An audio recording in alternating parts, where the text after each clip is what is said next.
The economy, as John said, is $1 trillion, 1 trillion, a number so big it used to be in the zillion, bazillion, kabillion category of words made up to sound too big to imagine.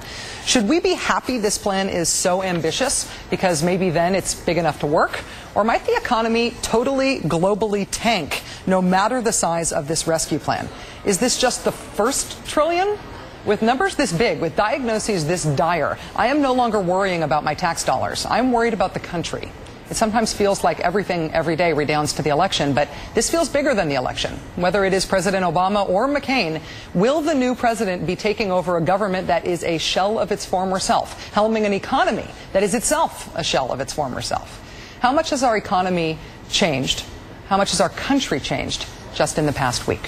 Here to try to talk me down, and I really hope he does, is Paul Krugman, New York Times columnist, professor of economics at Woodrow Wilson School at Princeton. Paul, nice to see you. Thanks for joining us. Hi there. So make your case. Should I be this freaked out, or can you talk me down here? You know, in the long run it will work out, but as the great economist John Maynard Keynes said, in the long run we are all dead. This is pretty serious. I mean, this is... it's funny, I thought I was a little bit over the top, but it turns out that what Bernanke and Paulson told Congress was pretty much what I've been saying in my worst moments, which is that unless we get a grip on this right now, it's 1931. It's the Great Depression all over again. This is an incredible financial crisis. The whole system is apparently within days of melting down. So, you know, assuming that it gets rescued here, then it's only bad but not terrible. But wow. It's really pretty bad. What does a total meltdown look in terms that non-economists in terms that non-economists can understand, and what can rescue us from total meltdown? Okay, the meltdown in the financial markets really would mean that nobody can get a loan, not even loans to operating. So business sort of grinds to a halt because the cash. Nobody can do business entirely on cash, and you can't have the lending, and so unemployment scoots up, business failures across the board, lots of people, even more people lose their houses. 1932, sort of, after the banking crises of the early Great Depression. That's the picture, except it's all kind of not banks of big buildings of marble, but it's more virtual. It's more 21st century, but still basically the same thing.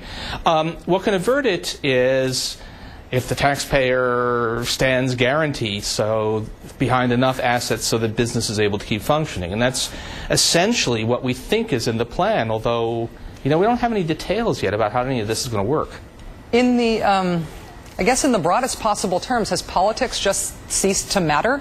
We're not hearing, certainly we're hearing sniping on the campaign trail, John McCain blaming Barack Obama for what's happened, which is, right. I think, a spit-take moment for most of the country. But honestly, beyond that, it seems like what is being talked about to try to rescue the economy right now isn't particularly partisan, isn't particularly contentious. It just seems sort of desperate and unified. That's not entirely true. Okay. I mean, I think there is now bipartisan agreement, except for a sort of rump of true believer Republicans, that we need a gigantic rescue plan. So that much politics has just ended. But the details, what happens to stockholders in financial firms that get a lot of their assets bought out? What happens to the company where even if there's an asset buyout by the feds, it's still not a solvent company. How do we keep it a going concern? Do we keep it a going concern?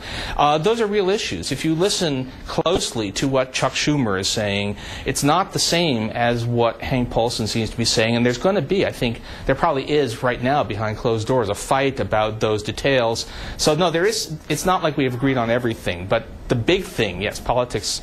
It's just amazing. And my first reaction on hearing this was, Commissar Paulson has seized control of the means of production. It's all the political divides have broken down. As John Alter just said, we are all socialists now, right? Wow. Incredible.